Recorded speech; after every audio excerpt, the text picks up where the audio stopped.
महाराष्ट्राची तिजोरीच आता आर्थिक अडचणीत सापडली आहे। लाडकी बहिणीचे आता 9 लाख लाभार्थी कट होत आहेत। जय शिवराय लाडक्या बहिणींनो, तुमच्यासाठी आता मोठी अपडेट आलेली आहे, कारण की आजची अपडेट ही खूप मोठी आहे आणि आज आहे महाशिवरात्री।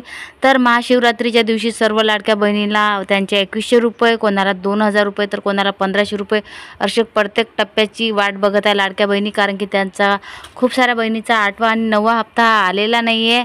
कारण की लाडक्या बहिणी हे 9 लाख बहिणी अपात्र झालेल्या आहेत, लाडक्या बहिणी योजनेतून बाहेर पडलेल्या आहेत, तिजोरीला कडके आली, त्यामुळेच लाडकी बहीण योजना ही घटलेली आहे। बघा आता लाडकी बहीण योजना ही बंद होणार की काय, कारण की लाडक्या बहिणीच्या मनातील विचार येत आहे की आता आपले 1500 रुपये मिळतील की नाही। 2,40,00,000 दरमहा 1500 रुपये लाडक्या बहिणीला जात होते, आतापर्यंत 2,40,00,000 रुपये दर महिन्याला लाडक्या बहिणीला जात होते, त्यातून आता 9 लाख लाडक्या बहिणी बाहेर पडलेल्या आहेत। सरकारी तिजोरीला कडके आलेली आहे, म्हणूनच लाडकी बहीण ही घटलेली आहे। लाडक्या बहिणीला, सर्व लाडक्या बहिणीला प्रतीक्षा आहे की आपले 2100 रुपये कधी येतील, कारण की कधी 2100 तर कधी 2300 प्रत्येक वेळेस आश्वासन दिलेले गेलेले आहे लाडक्या बहिणीसाठी, पण लाडक्या बहिणीला 8वा आणि 9वा हप्ता हा अजून आलेला नाही आहे। फेब्रुवारीचा महिना संपत आलेला आहे, तरीसुद्धा 8वा आणि 9वा हप्ता अजून मिळालेला नाही आहे। कारण काय आहे आपण जाणून घेऊया। जसं गॅस सबसिडीच्या वेळी माननीय प्रधानमंत्री मोदीजींनी एक आवाहन केलं की देशातल्या ज्यांना सबसिडीची गरज नाही त्यांनी सबसिडी सोडा, लाखो लोकांनी सबसिडी सोडली गॅसेसची। त्याप्रमाणे आमची विनंती राहील की ज्या आमच्या लाडक्या बहिणींना अशा शासनाच्या योजनेची गरज नाही, त्या समृद्ध आहेत, त्यांचे नाव आले असतील, तर त्या जर स्वतःहून कमी झाल्या तर फारच चांगला। आता पैसे कमी आहेत म्हणून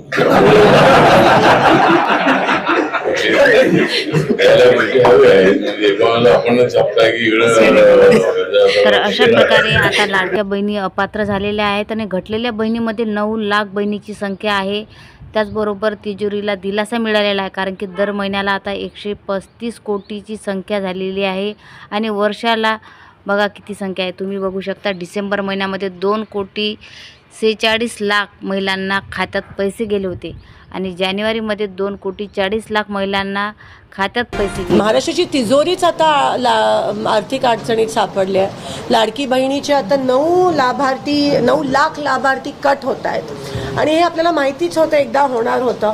त्या लाडकी बहीण योजनेकडे सगळे पैसे वळवल्यामुळे अनेक योजना, PM किसान, संजय निराधार, सगळ्या योजना बंद आहेत। लाडकी बहीण आपण म्हणतो एक आय वॉश होतं, ॲक्च्युली त्यांना EVMच करायचं होतं, पण EVMवरच कसं, म्हणून लाडकी बहीणमुळे आम्ही जिंकलो।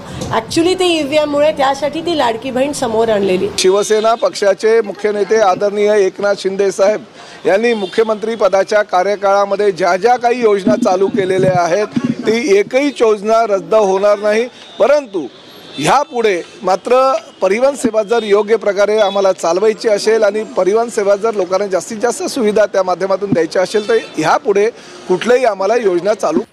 तर अशा प्रकारे लाडक्या बहीण योजनेचा 8वा 9वा हप्ता जे काही राहिलेला आहे, त्यामुळे आता लाडक्या बहिणीच्या खात्यामध्ये 8वा आणि 9वा हप्तासुद्धा येणार आहे आणि कारणसुद्धा तुम्ही जाणून घेतलेलंच आहे की का बरं त्यांचे पैसे आलेले नाही आहेत।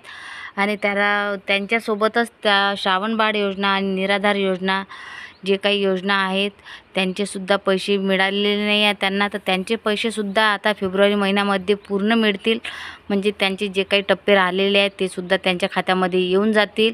अशा प्रकारे सर्वांची तपासणी झालेली आहे आणि जे काही त्यांनी अटी मानलेल्या होत्या, अटी केलेल्या होत्या सरकारने, ते अटीसुद्धा आता सर्व लाडक्या बहिणीला नियमामध्ये घ्यावे लागतील, कारण की आता सर्वांची तपासणी झालेली आहे। ज्यांच्याकडे कार आहे त्यांची RTOद्वारे तपासणी झालेली आहे, ज्यांचं उत्पन्न किती 2.5 लाखापेक्षा ज्यांचं, त्यांची आयकरद्वारे तपासणी केलेली आहे आणि त्यांच्या खात्याबद्दल बँकेकडून माहिती घेतलेली आहे आणि आधार कार्ड त्यांचं लिंक आहे की नाही, प्रत्येक डॉक्युमेंटशी त्यांचं आधार कार्ड लिंक आहे की नाही त्याबद्दल सुद्धा माहिती घेतलेली आहे। आता निवडणूक झाल्यावर स्क्रुटिनी करणं आणि त्यांना वंचित ठेवणं म्हणजे त्यांची फसवणूकच आहे ना। त्यांना काय माहिती, त्यांनी मतदान केलं, त्यांची मतं आपण घेतली आणि आता त्यांच्या स्क्रीनिंग करणं आणि त्यांना कमी करणं, तुम्ही इथनं पुढं तुमचे निकष लावा, पण तुम्हाला काही कोणी मागे लागलेलं नव्हतं, तुम्हीच सगळ्यांच्याकडे पैसे पाठवत होता, पण आता थांबवता येणार नाही त्यांना। आता तुम्ही निकष त्यावेळी लावायचे होते, निकषाप्रमाणे सिलेक्शन करायचं होतं।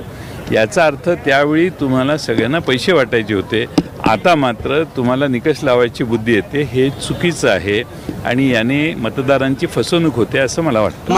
अशा प्रकारे जयंत पाटील हे लाडक्या बहिणीच्या कडून बोललेले आहेत. म्हणजे त्यांचे जे विचार आहेत, लाडक्या बहिणीचे जे विचार आहेत, तेच विचार जयंत पाटील यांनी मांडलेले आहेत की मतदानाच्या वेळेस हे सर्व निकष नव्हते आणि हे सर्व निकष त्यांना बोललेले नव्हते कोणीच की तुमचं उत्पन्न किती आहे किंवा तुमचं आधार लिंक आहे की नाही किंवा तुमचं बँक बॅलन्स किती आहे, तुमच्याकडे 4 व्हीलर आहे की नाही. हे सर्व आता बहिणीचे मत हेच आहे की तुम्ही मतदानाच्या वेळेस सर्वांना हे विचारलं नव्हतं, मतदान घ्यायच्या आधी विचारण्यात आलं नव्हतं. आता त्यामुळे हे सगळं चौकशी सुरू आहे.